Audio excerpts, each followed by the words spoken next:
Welcome to The Reasons We Smile with Dr. Kvitko, the show that brings you man-on-the-street interviews, celebrity guests, groundbreaking research, and heartwarming stories about the reasons we smile. Our show is also known as everything you've always wanted to know about dentistry, but we're too numb to ask. Hello, I'm General Dentist Dr. Kvitko, and thank you for joining me today. The following views and opinions do not necessarily reflect those of this station, its staff, management, or parent company. To hear a replay of this show or one of the great shows that previously aired, log on to thereasonswesmile.com or iTunes, keyword Dr. Kvitko or The Reasons We Smile. Listeners should not use Dr. Kvitko's comments and advice in place of an actual dental exam. Brighten your life with a smile that shows the professional touch of Dr. Kvitko. Time now for The Reasons We Smile with Dr. Kvitko. Call 459-9769 to discuss your dental issues. Now, here's your host, Dr. Kvitko. Hello, everyone. Welcome to The Reasons We Smile. I'm Dr. Kvitko. This is episode number 592.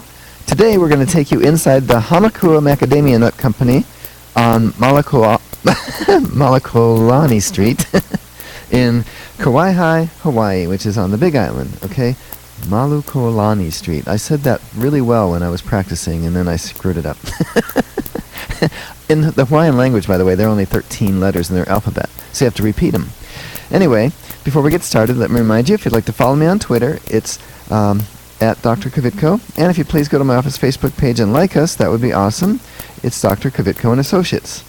All past episodes, complete with video, are available at thereasonswesmile.com, and we're streaming live on Facebook, so I always wave to the Facebook folks. Okay, remember, in about 10 minutes, you can have a chance to win free flowers from DeSantis Florist. They're going to be delivered to your place of business on Tuesday afternoon. If you want to pre-program the number into your phone, it's 614-459-9769. 614-459-9769. Remember that because it's going to be quick when it comes up, so you're not going to hear that again until about 10 minutes from now. And so here we go with our interview from the Hamakua Macadamia Nut Company in Maluokalani St in Kawaihae, Hawaii. Okay, so I'm at the Hamakua Macadamia Nut Company, and I'm with Charles Enzi. E-N-S-Y? E-N-S-E-Y. E-N-S-E-Y, okay. Charles Enzi. Thank you so much for being with us today. I'm looking forward to talking with you, and we're going to learn a lot about this nut company. You guys call yourselves the Nut House, right? Officially, depending on who's visiting that day, yeah. What's the Nut House? Because I'm here. Yep. But also, just so you know, the Ohio State University Buckeye basketball team, we have the student section they call the Nut House. Okay, well, We have a connection. absolutely. Everybody has a connection in Hawaii, some way, shape, or form, right? That's true. Okay, well, thank you so much. We appreciate it, and we're going to learn more about macadamia nuts. So we're listening to a video. We're at the Hamakua Macadamia Nut Company. Okay, and we're in what town? This is Kawaihae, which is on the Big Island of Hawaii. Okay, I know I'm on the Big Island, but I can't pronounce the names of the towns. No, this is Hawaii. You got it. Yeah, it's great. So we're watching a video explaining how the macadamia nuts come from the farm to the factory, and you had a machine that took not only the hard outer shell, but that inner harder shell. What is the inner one called? So I would say there's really three parts to a mac nut. You have what is on the outside, which is the husk, and then you have the shell, and then on the inside of that is the actual kernel. So when you actually harvest, the husk, which is the outside, weighs about half the weight of what the other two components are, which is the kernel and the shell. So when we look at like what a recovery rate is, it's actually quite low, which is probably 25% of actual something edible compared to maybe like an almond or a walnut, which would probably be closer to 50%. Part of the reason why it's a very expensive nut. Yeah, because you said you buy 50,000 pound truckloads, and out of that you get maybe 17,000 pounds of nuts? There's a whole bunch of numbers we could get confused on at this point. So typically when you buy something that comes out of the field, about half of it is waste. Waste. Not waste, but We take that compost and we take it back to farms. So we actually use it in the field, and we'll spread it out on the ground, and it goes back into the soil for use for the puts the nutrients back right down into the soil. Awesome. And the other side of that is, and then we have the shell. And the shell, what we use it for is we actually have a hammer flail in back, and what it does is it pulverizes it into a powder, and then we put that into our boiler, then we fire our boiler to make hot water, which will then actually dry the silos in back, which are the 11 silos we have back there, about 50,000 pounds of nut in shell. And so we could dry those in about 2 weeks from about 25% moisture down to 1.5%. At 1.5%, then a nut is ready to be cracked. Okay. I did a show on a farm where they were harvesting corn and soybeans, and so they were talking to me about the same thing. They don't sell it till it's down to 1%, right? Yeah, exactly. They won't take it if it's too much. Well, if they're selling it on the open market, so it has to be dry. They don't want to pay for water. Right. It typically, if a kernel is above 1.5%, what happens is that it's going to be an inferior product. It's not going to be crunchy. It'll probably be soggy, and it actually would have issues being able to hold its form going forward, because it would then probably start to decompose because of the high moisture content. So there's multiple different ways, but why it has to be below 1.5% before we crack. Okay. But, okay. Well, that's cool. Yeah.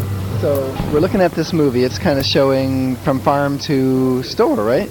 Yeah, absolutely. So we actually are one of the, I think probably the only company right now that only buys Hawaiian kernel, and we don't go to different countries. You don't bring it in from anywhere else. We actually do own a large percentage of the kernel or nut and shell that we bring in is from our own farms. So we're one of the few companies that actually are vertically integrated from field to actually finished product. So do you have any idea how it came? I mean, when I see a nut on a tree, first of all, I don't even know what the nut is sometimes. You see something laying on the ground, you don't know what's inside. How did they figure out these were awesome to eat way back when? I'm kind of rough on the history, but it was actually it was brought in from Australia, and it was considered a bush nut in Australia. And so they brought in these nuts and eventually started propagating them in Hawaii. And this was, I guess, turn of the century. And then of the 5 main varieties in the world, most of them have, the 5 main varieties are Hawaiian names. So they brought it from Australia to here, and they started propagating and doing the research and multiple different types of trees, figuring out what was a really good producer, and what had let's say a large kernel, maybe not as big a shell to it, and then they started propagating all those. So it started out in the ones, and I think there are over 1,000 different types of tree varieties now that they're kind of seeing like what does better where, and with all these different microclimates, trees do better in different areas, and now it's around the world, right? Okay, so the ones they brought in from Australia have done better in Hawaii than they were back home, so to speak? Well, I don't think it never was done on an agricultural basis in Australia until it came to Hawaii. Then went from Hawaii, then worldwide as an actual agricultural crop. When you say turn of the century, you mean from 1899 to 1900? Exactly. Yeah, because we had another turn of the century. We don't think of it that way, do we? No, we don't think about that one, yeah. Unless you're a millennial, right? Exactly, and we have 4 of those. You have any kids? I do, actually. I have teenagers, Okay. ready to take them whenever you're ready. That's Generation Z, right? Something like that, yeah. Okay, so how did you come to Hawaii? You weren't born on the island, right? No, I'm actually from the mainland. I came over when the previous sugar plantation was selling off the 70,000 acres of land that they had originally had for, over 100 years. And some of the land that they were selling off had macadamia nuts on the land already. So I actually bought some of the land and started farming. So I was actually in the farming side of this business for the last 15 years. So I just recently came over to the sort of processing side of it. Oh, that's cool. Because I went out, when I said we did the farm show, a few of them, got to ride the combine, got to ride the planter. That'd be cool to see. How do you harvest these things? You shake them out of the tree, or how do you harvest them? Is it a tree or is it a bush? It's a tree. It is a nut tree. Typically, a mac nut is ready to be harvested when it falls off the tree and it's on the floor. On its own, okay. Right, and so different places have different harvesting techniques. Hawaii is just on sort of the beginning of doing everything in a mechanized state. Australia does, just what you're looking at right here. Got a video of, okay, so like a golf ball picker-upper. I see that. Is one way to do it. There's other ways to do sweepers. So this is... Wow, that's pretty neat. It just drives right over top of them and throws them up into baskets like a golf ball collector at a driving range.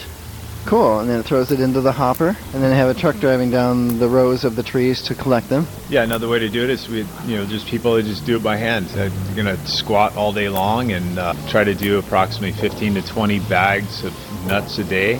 At 15, 20 bags, a typical bag is 60 to 80 pounds a piece, and it's very laborious, to say the least. Wow. So you still do it both ways? Yes, and it really depends on the terrain. There are certain places in Hawaii that are very rocky, which you almost couldn't use a golf ball picker-upper. It looks like all of it is rocky, the best we can tell.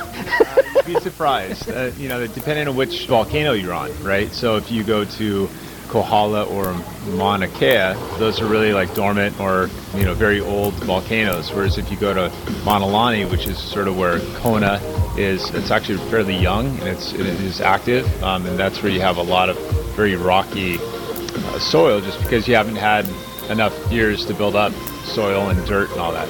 So the soil's created over time as plant matter dies and incorporates into the volcanic soil? Right. As it decomposes, then it turns into sort of that nice clay soil, which is beautiful, but it has its other issues to it, where it is sort of clay-like. It gets wet, it gets slippery. Everything else to deal with. It looks like you could just grind this stuff up and it would turn into soil, but it wouldn't. It would still be basically quartz and glass, right? That I don't know. Oh, okay. I get into trouble here. Is that what it is? Black? That's right, the Black Sand Beach. I think that might be closer, but anyway. Okay, so as I said, we're going to be doing Dr. Kvitko's question of the day, and you might remember that the gentleman said that these nuts, they grow on he called them mac trees, right? Macadamia nut trees. That's going to be very important to you when you are calling in with the right answer. But before we do Dr. Kvitko's question of the day, we'd like you to listen to this. This station will not be held liable for any contesting during The Reasons We Smile with Dr. Kvitko. Participation in the contest allows Dr. Kvitko to record and broadcast your name and call. One winner per household. Prizes are non-transferable, cannot be substituted, and are subject to taxes and fees. This station cannot be responsible for the inability to enter the contest, whether due to equipment malfunction or telephone difficulties. All decisions of Dr. Kvitko concerning this contest or eligibility are final.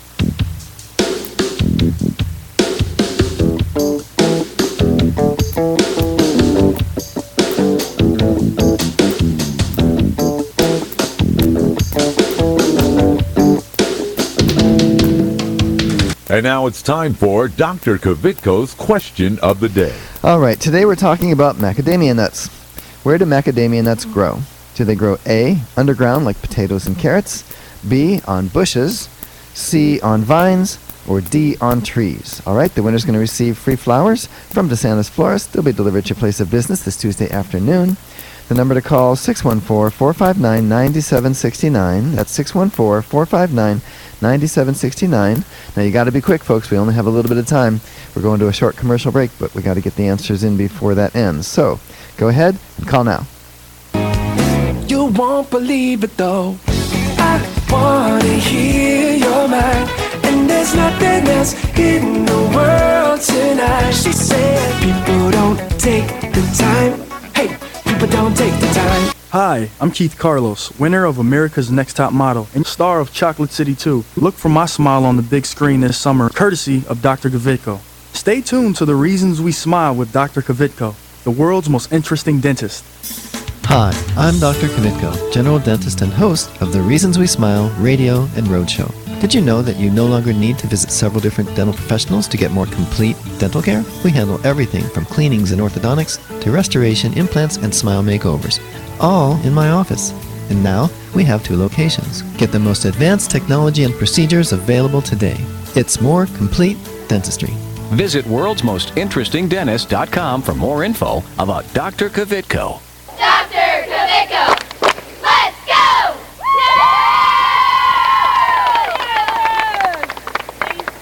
Hi, this is Richard Simmons. Dr. Kvitko's here, and he's going to help you with all of your problems. Are your teeth yellow? He can fix that.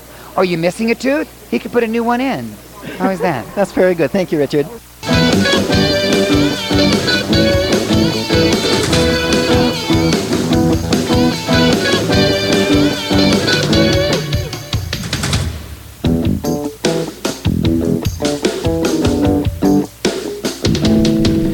All right, we're back. We're doing Dr. Kvitko's question of the day. You might remember that I was in Kawaihae, Hawaii, which is on the Big Island. We were talking to Charles, who works at the Hamakua Macadamia Nut Company, and he said that the macadamia nuts grow on trees. And Courtney from Grandview, she had the right answers. So congratulations to Courtney. We'll make sure you get those flowers from DeSantis. Okay. So if you're just joining us, I'm Dr. Kvitko. This is episode number 592 of The Reasons We Smile. And again, we are in Kawaihae, Hawaii, on the Big Island, talking at the Hamakua Macadamia Nut Company. So up on the screen there it says 1828. What is that referring to? I think that's sort of the story right here. 1828 was when they sort of took that bush nut and brought it over to Hawaii. I was saying around 1922.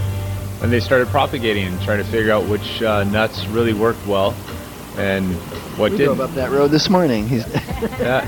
This is the back door, sort of the industrial part of this business it's very intense. So it's you burn a lot of fuel to mow the fields, to harvest the nuts, to truck it all up here. Then you got to husk the nut, and then you got to dry the nut, then you got to crack the nut, and it has to be done by hand. There is. I mean, we're trying to mechanize as much as we can because labor is expensive, and especially even in Hawaii, it's even more expensive. So they don't look very attractive, but if they're picked up in a timely fashion, you could actually have a pretty good return on it. The longer they sit on the ground, the longer they sit in a bag, the longer they're in a container, the faster they will start to decompose and rot and terminate and spoil. So This is every single day somebody's out in the same field picking up the newest ones. So you typically rotate through your fields depending on the moisture in a field. You could probably get up to about a month in Hilo that you want to rotate through, maybe every 6 weeks. Down in Kau, you could stretch it out a little bit further because it's drier down there.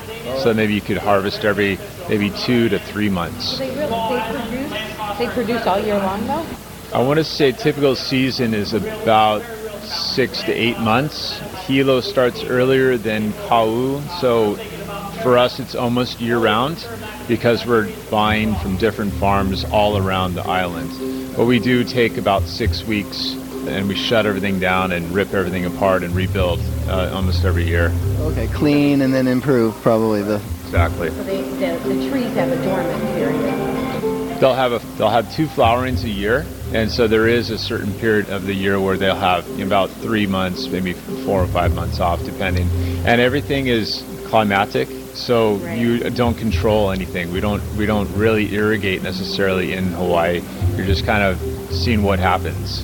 So a dry year, you might not have good crop. Might be fantastic in Hilo, then might be horrible for Kona, right? So depending on which sub-climate you're in Hawaii, it really determines what happens. You notice the cost of trucking and fuel, and I noticed that fuel here, gasoline right now is $4.05 a gallon, and at home it's probably $1.70 to $2.10. What's diesel fuel cost here? Because your trucks would use diesel. Diesel, that's sort of subject actually, but diesel is, I think, more expensive here than gasoline, and actually... It shouldn't be because it's just fuel oil. Right. It's like that at home now. Yeah, and I think the reason they do that is because people will pay it. Right, they just take it out of the ground and stick it in your tank. They don't have to process it, right? It's, less processing for diesel than gasoline, but anyway, yeah. Somebody told me that diesel fuel is a byproduct of refining gasoline. It's like the leftover part, but I don't know if that's true. Well, once again, I'm trying not to get in trouble here, but no, it actually is, and it's less hazardous to deal with because you could throw matchsticks all day long in diesel and it doesn't explode. Gasoline is, as you know. It used to be that diesel was cheap. Diesel was better. Yeah, it's not like that anymore. We have noticed that also. Yeah, it's ridiculous here. We have a motorhome that uses diesel. That's why we're also sensitive, and it's a sore subject. Right. Okay. Well, that you feel our pain. 250 gallons at a time. That's how much we hold. Yeah. So, very interesting. So you have a display back here of what's happening, right? Now this is behind us. This is after everything on this video. This is after the farm to factory process, right? So this video right here is really kind of showing you the back, which is very loud. Hearing protection is a necessity in this point. That cracking it, doing all this stuff is... It's happening right back here. Yeah. Cool. And so that's sort of the cracking mechanism right here. then what does, and then it goes into our factory. The factory will then sort it. We put it through color sorters multiple times to try to basically segregate what might be bad kernel, might be shell, might be whatever we're working on, and then eventually it will be hand sorted at the very end. Once it's hand sorted, then it goes in typically a 25-pound box that's foil vacuum sealed. The other one we do is we'll put it in just a clear plastic bag, and that'll wait and either way, but they're going to wait for a QA hold for about 10 days, and we send off those tests off to the mainland to make sure that there's any environmental problems like salmonella, E. coli, things like that. So once that lot becomes cleared for the day, then we could sell it to what is kind of the middle of the cog, right? So we have people that are making cookies and ice cream or whatever comes to it. Or we also take it in with our cannery. So we'll refine it further and we'll either salt it, we'll make glazed nuts out of it, we'll make brittle, whatever sort of the next step is, like the popcorn.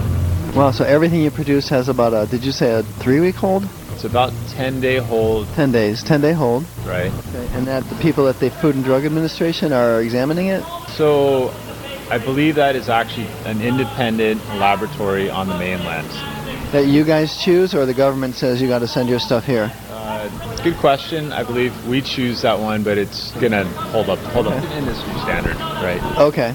So everybody, and I know it's more delicate what you can bring into Hawaii than what you can ship out. We learned that on the plane. Subject, yeah, because there's no agricultural inspection coming to Hawaii, but there is going to the mainland. Really?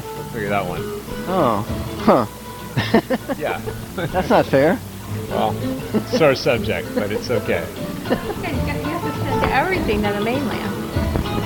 Okay, a lot of what we produce actually is used in Hawaii. So we are sort of right. We do have some clients in the mainland, but surprisingly, almost everything we produce can be used in the state of Hawaii. Wow. Okay. So, but when I go to my grocery store, am I going to find this brand? Am I going to find Hamakua Macadamia Nuts in Columbus, Ohio, for example? Probably not. We're not big enough to actually supply all of the places that we probably could if we were big enough. And it is a limited supply. I mean, I think that what you're seeing right now is a step in the direction of healthier foods like macadamia nuts and other tree nuts. People are getting away from things like potato chips and other fried things, and there's more demand for a healthier item. So therefore, there's a shortage. Now, could you grow if you had to, or you just don't have enough nuts on the island to process? Is there a need for more farmland, and it's just not available because it's too expensive? The land in Hawaii is expensive, and it's a matter of how do we accomplish that, because it's not just going out and let's just plant it, but it's years of planting it, and it takes about 10 years before an actual field is starting to produce on a commercial level. So there's a big investment in it, and then you have to have the labor behind it to mow it and spray it and harvest it and truck it. So it's major undertaking, major banking investment, and you have to make sure there's a bank that actually understands the process, and there may not be one out there, huh? Maybe not. We're lucky enough that we have a gentleman by the name of Ed Olson who owns Hamakua and also the land down in Kau, and is able to kind of foresee the future and support this endeavor to try to get the future to the other side, because it's not easy. Yeah, that's really neat. Really appreciate your time showing us this. It's pretty interesting. But macadamia nuts, they have like healthy fat, right? Is it a healthy nut compared to some others? Yeah, from whatever tests they've done, it has all the best fat out there. So, mine it is pretty heavy in fats. So, mine would cheat of it, but it is a healthy nut. Yeah, it's a healthy triglyceride, so to speak, and we definitely need fat in our diet. We can't go without it, but we may as well eat the healthy fat because we have to eat some, right? Right. Absolutely. Okay, so, that's a good time to start talking about healthy foods and what's good for your teeth and what's not. So, for example, foods that get stuck in your teeth are not good for your teeth. They're good for you. So raisins are good for us, but they're not good for our teeth because they're sticky and they get in the little, the little hills and valleys in our teeth. Well, nuts kind of do the same thing. So nuts are healthy, and you should eat them, especially macadamia nuts, which are my favorite. But afterwards, you either need to brush your teeth or you need to maybe have a raw carrot or a raw celery, and then there's this natural cleansing action that happens when you have fibrous foods like that. And you're probably wondering, why am I doing a dental show about nuts, macadamia nuts? But part of it is I just love bringing new, interesting things and learning about what makes the world go round. And I did not know most of this stuff about a macadamia nut. The only thing I knew is I liked them, and they're lightly salted, and I knew they were probably in Hawaii. But anyway, and we're going to have a little more on maybe a dental connection when we come back.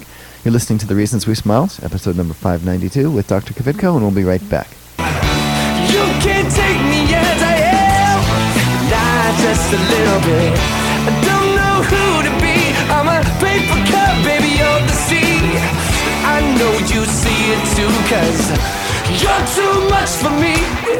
This is Clark Kellogg. Stay tuned for more of Dr. Kvitko. Estás escuchando con Dr. Kvitko aquí en su estación favorita. Hi, I'm Dominique Reichert. Like what you hear? Why not use the show to promote your product or service by becoming a sponsor? Call 614-262-9588 to learn how. That's 614-262-9588. Call now. Hi, I'm Dr. Kvitko, general dentist and host of The Reasons We Smile radio and roadshow. I've been honored to help several famous people get a perfect smile, like Keith Carlos and Dominique Reigart from America's Next Top Model, and Ted the Golden Voice Williams from right here in Columbus. Isn't it time you had a celebrity smile? It costs less than you might think, and most of the time, it can be done in one visit. A new smile can make a world of difference. Visit worldsmostinterestingdentist.com for more info about Dr. Kvitko. I'm Grandpa, and I go to Dr. Kvitko, and I still have all my teeth. Real ones. Where's my glasses?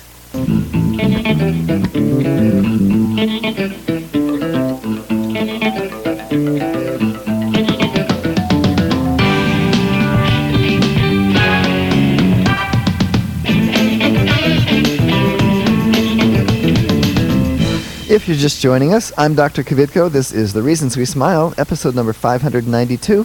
And today we're taking you inside the Hamakua Macadamia Nut Company on Maluokalani St in Kawaihae, Hawaii, which is on the Big Island.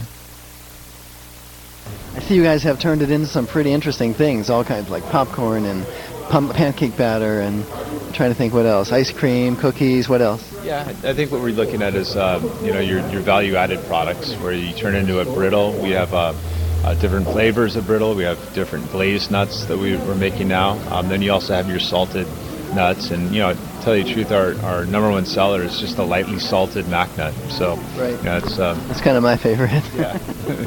Do they make macadamia nut flavored toothpaste? Hope not. Yeah. Well, maybe you guys should. Does he make macadamia nut flavored toothpaste? Toothpaste.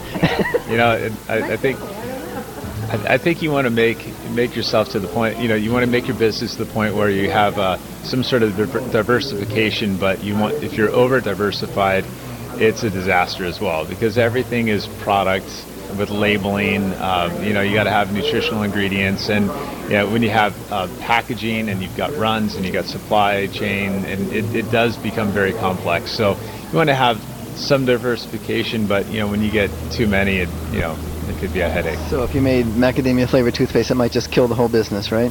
You might be the only customer we have, would be the problem. You're like, sorry, Doc, it's headed to Ohio. What are you going to do now? Okay, understood. All right. Well, hey, that's really cool. Thank you so much for your time. I really appreciate it. Yeah, well, I just want to, thank you for visiting, and we hope that we could continue this and supplying the people that enjoy mac nuts going forward. And hopefully, if anybody else makes it out to Hawaii, you'll come by and visit the factory. We appreciate it. Okay, and I was going to ask you, if somebody in Ohio wants to order some, can we order them online? Yeah, we do have a website. It's hannut.com. HANNUT. That's correct. .com. Yep. And you were going to talk and I interrupted. Go ahead. No, not at all. We're around. It's Hamakua Macadamia Nut Company. Just look us up, and we are starting to actually supply to Amazon, and that'll be kind of an ongoing thing there. But to sort of, continue the millennial edition, right? And go from there. Well, I keep teasing. I haven't said this to my kids yet because they're millennials, but the way it's going, they're no longer going to just deliver the food to our house. They're going to actually put it in our mouths like a mother bird or something. And maybe they'll even start chewing it for us, Maybe they should do a Saturday Night Live skit on that. It sounds like one, doesn't it? Already. Oh, they did? I haven't seen it. Did they really? They do, yeah. Oh, I didn't know that. Okay, well, I didn't make it up then. No, you didn't. Anyway, I'm going to head back. I want to wish everybody a, successful trip back home and look forward to the future. Awesome. Thank you so much, Charles. Absolutely. After he said that, I do remember the Saturday Night Live skit, but it wasn't about macadamia nuts, though. But also, I said the website wrong. I realized it, and he didn't catch it, didn't correct me. Their website is hawnut.com. Hawn, Hawn, and then another nut.com. Their toll-free number, if you want to call them, is 888-643-6688. And their email address is macnutstore@gmail.com. So MACNUT store@gmail.com. All right, so that looks like that's pretty much all the time we have. I enjoyed the interview there in Hawaii. I'm going to bring you a couple more from my trip to Hawaii coming up, but not today. All right, so looks like that's all the time I have. Don't forget to follow me on Twitter. It's at Dr. Kvitko. And go to my office Facebook page and like us. It's Dr. Kvitko and Associates. Be sure to tune in next week and every week right here on your favorite station. Goodbye.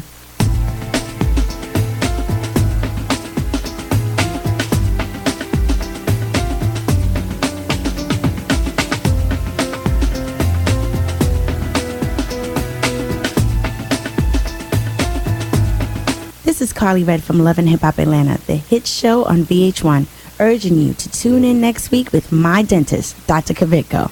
If you're interested in learning more about this and other dental health topics, go to thereasonswesmile.com to access full episodes of Dr. Kvitko's show. If you'd like Dr. Kvitko, the world's most interesting dentist, to speak at your next event, please call 614-262-9588. That's 614-262-9588.